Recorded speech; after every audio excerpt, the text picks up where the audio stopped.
taking a commercial flight, which, by the way, I don't see a problem with him taking a commercial flight if that was him, right?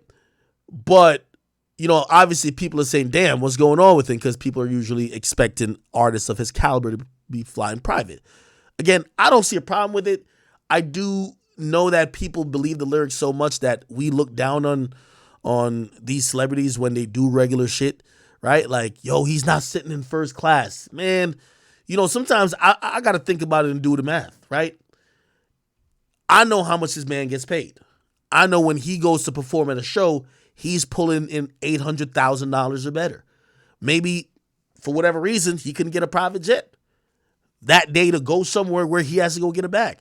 Okay, cool. He bought $1,000 plane ticket to get on Spirit or wherever, but he goes to pick up $900,000. Is he losing? Are we supposed to make fun of him? Nah, that sounds like that man just profited $899,000. That's a smart man to me. I can't knock him for this. I think sometimes artists pigeonhole themselves with the bragging about, I'm so rich, you won't catch me in this, you won't catch me in that. And I think it kind of brings like warranted ridicule, but to be honest, it's smart, right? It's smart. Like, if you ever think about traveling for these artists these days, it costs a lot. Yeah, you're getting paid $800,000, but then you got to book a jet to and back. That's $100,000. So now your 800 just turned to 700. The taxes already need half. So really it's 350. Then you got to pay a manager. That's like 300 left. Then you got to pay this, your assistant, your DJ, that. You're leaving this shit with 200,000. But the thing that said it on the contract, you say you were supposed to get goddamn 800, 900. Hey, if you could save some cost, I'm not going to knock it. And shit, I don't think this is a reflection on anything about his lifestyle more than, hey, maybe it's the most, I don't even think affordable. It's the most viable option to get to wherever he want to get to. Okay? Yeah.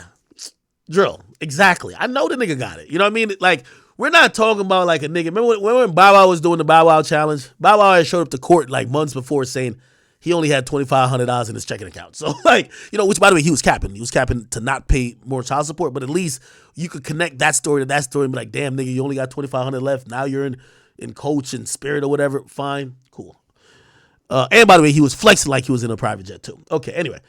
But beyond that, he did show off his car collection. Look at my boy. I don't know if he showed it off just to let people know he's still that nigga. Somebody gonna say, did he get these cars by doing the double reverse Oreo move at the white parties? I don't know. But really what I wanted to talk about, and this has to be studied, we have never seen artists fall from grace or just seem so much out of touch than Lil Baby. Lil Baby released another snippet of him supposedly previewing a new song, and let me tell you this, man. I don't care how many fire emojis, 100 emojis, bullseye emojis you put on this shit, it still don't make people think differently. But listen to it if you haven't.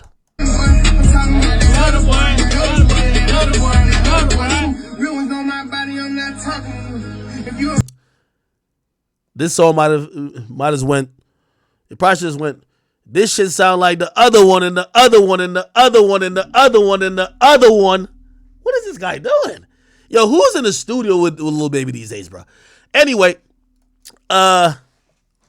this kind of like surprised me. There was 5,000 comments. There was 5,000 comments, or 4,226, of people just saying, yo, Baby, bro, like, what the fuck happened? Look at these comments. Yo, man, it ain't moving me. Sound like the same songs he been making. Man, he made this shit 30 times in 2020.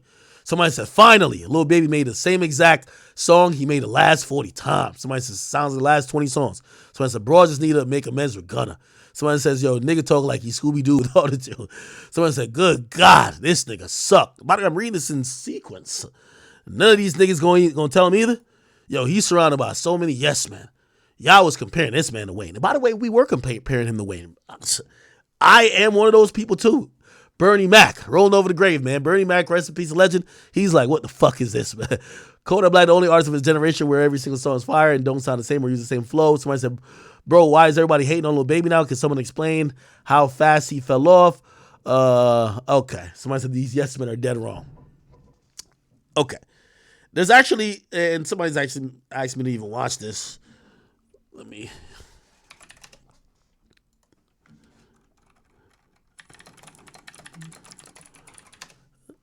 And apparently this is, now there was a time I would just say, well, you know, these guys are aging, but it's not even that. Like, he's lost it. And I don't know who the yes man in the studio with him that keep telling him to put out these trash ass music. They don't got confidence in one song no more. You keep putting out 2 and 3 songs at a time, hoping you'll catch one of them, and not one of them is hitting. When are we gonna really talk about this? Generally speaking, they say what goes up must eventually come down. But in the case of Lil Baby, who once looked to be in pole position to replace Drake, it seems like things are spiraling out of orbit at an alarming rate. For a window of around 3 years, the rapper lesser known as Dominique Jones had more momentum and combined goodwill than any other artist in the field. Commended by old heads and seen as the leader of the new school by his contemporaries, Baby might not have meaningfully entered the game until 2017, but he wasted no time in becoming one of the biggest names in the culture. And after a hey chat, you know how we could get this nigga Lil Baby back on track, man? Lil Baby, man, you gotta apologize to me in the whole chat, and I'll come to one of your little dice games, and we'll give you the inspiration to make some good music, bro. Ever since Lil Baby crossed me, he ain't made a good song since.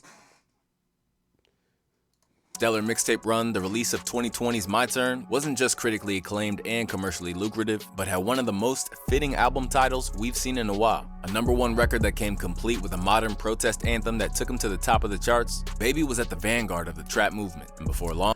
By the way, and I've said this too, and I know I'm like cutting into this dude's documentary. We're gonna watch it, so this was another pivotal turn for me with Lil Baby. He, you know, obviously some people wanted him at that time to go the J. Cole, Kendrick route where he's like this, you know, spokesperson for black plight. And clearly he's like, nah, nigga, I'm making trap anthems, turned up shit. Like, let's get these shit popping. Like, I want to be in the clubs. You could do that. And I think there's a medium where I think he could have existed, but he shied away from anything to do with that type of realm, which that was a bigger picture, by the way, if you don't know. Here's what that represented. It's not about like being this woke rapper type of shit. It represented to me substance. I keep telling y'all, the thing that Lil Baby's been exposed for, that Gunna is getting praised for, Gunna's new album was talking about something. Hey, I've been through a lot the last 18 months. Here's what I've been through. This is what I thought. You got a chance to hear the music. Yes, sonically it was moving, but you know it had substance, that content. Lil Baby, when he rapped about even this, it felt like, okay, there's some substance and content there. If I told you about Whoa, Right On Me, the rest of all these Lucy's and the majority of the tracks he keeps dropping, other than the hook supposedly being catchy, or you're thinking it's going to just be a catchy song, there is no substance to it. And I think that's why people are so, they're saturated with his sound, because number one, you know, when it was working, he flooded the market on some like young boy shit, but he never balanced it out with substance. So now we know this nigga is basically just a bunch of BS, and unless we get him on a song that's actually hitting, like he's probably gonna catch a melody sooner or later. Like it's impossible that he hasn't caught like an emotionally scarred type record like in 2 years. Like it's fucking impossible. Like I don't even know how this exists. If he's in the studio every night, he has to catch one infectious, undeniable song soon. And for me, if I was him, I gave 2 remedies, man.